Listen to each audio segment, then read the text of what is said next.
नमस्कार, तारा न्यूजमध्ये मी सुरेखा तुमचं स्वागत करते।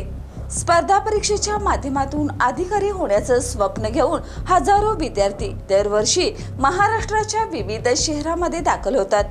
MPSC आणि UPSC सारख्या परीक्षांसाठी मेहनत, चिकाटी आणि योग्य मार्गदर्शनाची गरज असते। मात्र याच विद्यार्थ्यांच्या स्वप्नांचा फायदा घेत काही ठिकाणी कोचिंग क्लासेसचा मोठा व्यवसाय उभा राहिलाय। आकर्षक जाहिराती, मोठे दावे आणि यशस्वी विद्यार्थ्यांचे फोटो दाखवून अनेक क्लासेस विद्यार्थ्यांना प्रवेश घेण्यासाठी आकर्षित करतात।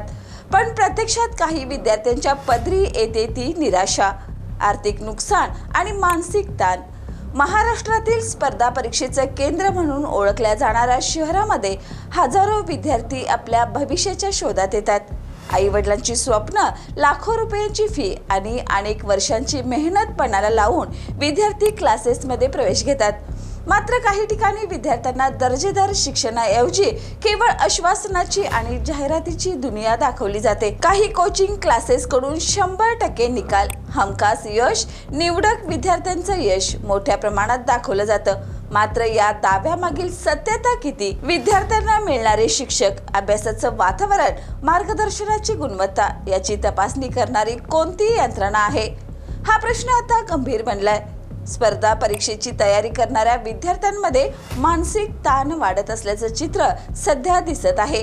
वर्षानुवर्ष अभ्यास करूनही यश न मिळणं, वाढता आर्थिक खर्च, कुटुंबाची अपेक्षा आणि भविष्यातील अनिश्चितता यामुळे अनेक विद्यार्थी मानसिक दबावाखाली जात आहेत। एका बाजूला लाखो विद्यार्थी सरकारी सेवेत जाण्याचं स्वप्न पाहत आहेत, तर दुसऱ्या बाजूला कोचिंग इंडस्ट्री अब्जावधी रुपयाच्या व्यवसायात बदलत आहे। प्रश्न असा आहे की या वाढत्या व्यवसायावर नियंत्रण ठेवण्यासाठी ठोस नियम आहेत का? शैक्षणिक क्षेत्रातील तज्ज्ञांच्या मते कोचिंग क्लासेससाठी पारदर्शक नियम, शिक्षकांची पात्रता, निकालांच्या जाहिरातीमधील सत्यता आणि विद्यार्थ्यांच्या हिताचं संरक्षण यासाठी प्रभावी यंत्रणा आवश्यक आहे।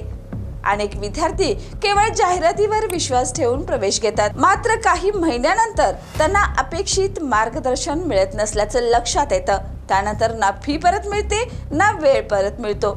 या संपूर्ण प्रक्रियेत सर्वाधिक नुकसान होतं ते म्हणजे विद्यार्थ्यांचं। स्पर्धा परीक्षा ही केवळ परीक्षा नाही, तर हजारो कुटुंबांच्या आशा अपेक्षांशी जोडलेली प्रक्रिया आहे।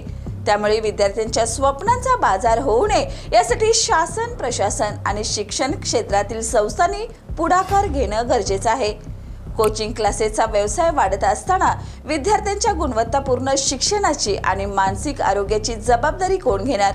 बनावट दावे करणाऱ्या क्लासेसवर कारवाई कधी होणार आणि विद्यार्थ्यांना न्याय देण्यासाठी ठोस व्यवस्था कधी निर्माण होणार? कारण प्रश्न फक्त एका क्लासचा नाही, प्रश्न आहे हजारो विद्यार्थ्यांच्या भविष्याचा। तुम्हाला काय वाटते? नक्की कमेंट करा आणि पाहत रहा तारा न्यूज।